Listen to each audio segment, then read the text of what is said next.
Hello friends, welcome to the JEE hacks. और last video में अपन ने डिस्कस किया था फजान्स रूल के बारे में। तो उसमें अपन ने फजान्स रूल के इफ़ेक्ट्स देखे थे, 9 इफ़ेक्ट्स। तो उनको अपन अब एक एक करके डिस्कस करते हैं स्पेसिफिकली। तो सबसे पहला अपने पास है थर्मल स्टेबिलिटी।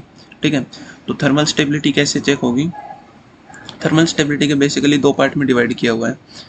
अपने को सबसे पहले जो भी कंपाउंड दिया हुआ है उसका एनायन चेक करना है। अगर एनायन मोनोएटॉमिक आ जाता है तो उसके लिए अपना ये वाला सिनेरियो रहेगा, और अगर एनायन पॉलीएटॉमिक आ जाता है तो अपना ये सेकंड वाला सिनेरियो रहेगा। ठीक है, तो एनायन अगर मोनोएटॉमिक है तो मोनोएटॉमिक एनायन, जैसे कि अपन एग्जांपल में देख सकते हैं कि कोई हैलाइड आयन हो गया, या ऑक्साइड आयन हो गया, नाइट्राइड आयन हो गया, या हाइड्राइड, जिसमें बेसिकली सिर्फ एक ही एटम है मोनोएटॉमिक। ठीक है, तो इस टाइप के एनायंस अगर इन्वॉल्व होते हैं कंपाउंड में तो थर्मल स्टेबिलिटी जो रहेगी अपनी लेटिस एनर्जी से चेक की जाएगी, और थर्मल स्टेबिलिटी डायरेक्टली प्रोपोर्शनल रहेगी लेटिस एनर्जी के, राइट।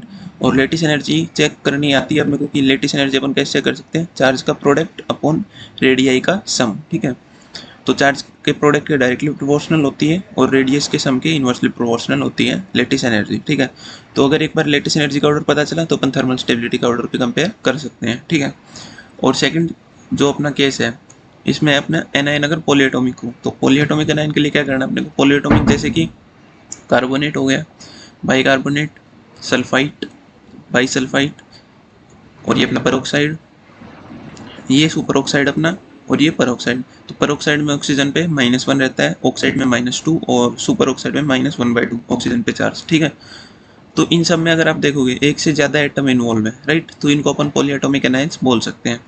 तो इनके लिए थर्मल स्टेबिलिटी कैसे चेक की जाएगी? पोलराइजेशन से। और पोलराइजेशन का ऑर्डर एक बार पता चला तो अपन थर्मल स्टेबिलिटी जो रहेगी अपनी, वो पोलराइजेशन के इनवर्स प्रोपोर्शनलिटी में रहेगी। और पोलराइजेशन कैसे चेक करना है ये अपन लास्ट वीडियो में डिस्कस कर ही चुके हैं। जो 4 मेन रूल्स थे अपने पोलराइजेशन चेक करने के, वो अपन लास्ट वीडियो में डिस्कस कर ही चुके हैं, राइट। तो अगर ये दो बातें अपने को पता है, मोनोएटॉमिक पॉलीएटॉमिक पहचानना है और डायरेक्ट अपने को ये दो चीज़ें याद रखनी है, तो इससे अपना थर्मल स्टेबिलिटी बड़े आराम से कंपेयर हो सकता है किसी भी क्वेश्चन में। तो जैसे कि एक एग्जांपल भी है अपने पास। ठीक है, तो एग्जांपल में क्या बोल रहे हैं, अपने को SrO2 दिया हुआ है और BaO2 दिया हुआ है, और इनकी थर्मल स्टेबिलिटी का ऑर्डर कंपेयर करना है, राइट। तो अब यहाँ पर थोड़ा कन्फ्यूजन हो सकता है कि ऑक्सीजन पे कितना चार्ज आएगा, राइट। तो अपने को हमेशा क्या करना है, जब भी अपने को एल्कली मेटल मिले या एल्कलाइन अर्थ मेटल मिले तो उनका जो चार्ज होता है वो फिक्स रहता है। तो एल्कलाइन अर्थ मेटल पे +2 आएगा, ये फिक्स है। अब साइड में जो भी है ना वो अपने हिसाब से एडजस्ट हो जाएगा। तो बेरियम पे +2 आएगा, तो यहाँ से अपन बड़े आराम से कह सकते हैं कि स्ट्रोंशियम पे तो +2 रहेगा, और बाकी -2 किस पे आ जाएगा? O2 पे, तो O2 -2। तो यहाँ से अपने को पता चल गया ये कौन सा एनायन है, ये अपना पेरोक्साइड है।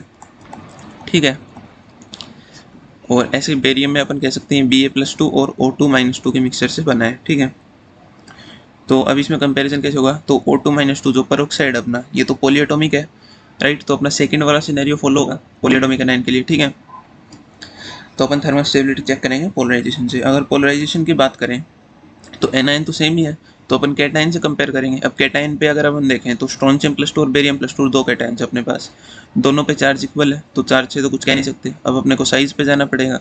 साइज वाइज अगर बात करें तो बेरियम का साइज स्ट्रोंशियम से बड़ा होता है, राइट। तो पोलराइजेशन स्ट्रोंशियम का ज़्यादा हो जाएगा, क्योंकि अपने को पिछले वीडियो में अपन ने देखा ही था कि पोलराइजेशन जो होता है वो साइज ऑफ कैटायन के इनवर्स प्रोपोर्शनलिटी में चलता है, राइट। तो ये हो जाएगा अपना, तो पोलराइजेशन आ जाएगा स्ट्रोंशियम +2 का ज़्यादा बेरियम +2 से। तो अपन थर्मल स्टेबिलिटी बोल सकते हैं कि SrO2 की कम होगी BaO2 से, क्योंकि पोलराइजेशन के इनवर्स प्रोपोर्शनलिटी में रहेगा। ठीक है, तो इस तरीके से अपन थर्मल स्टेबिलिटी कंपेयर कर सकते हैं। ये छोटा सा टॉपिक था और काफ़ी इंपॉर्टेंट है, इस पे क्वेश्चन आपको देखने को मिलेंगे मेंस में भी और एडवांस में भी है। So thank you guys.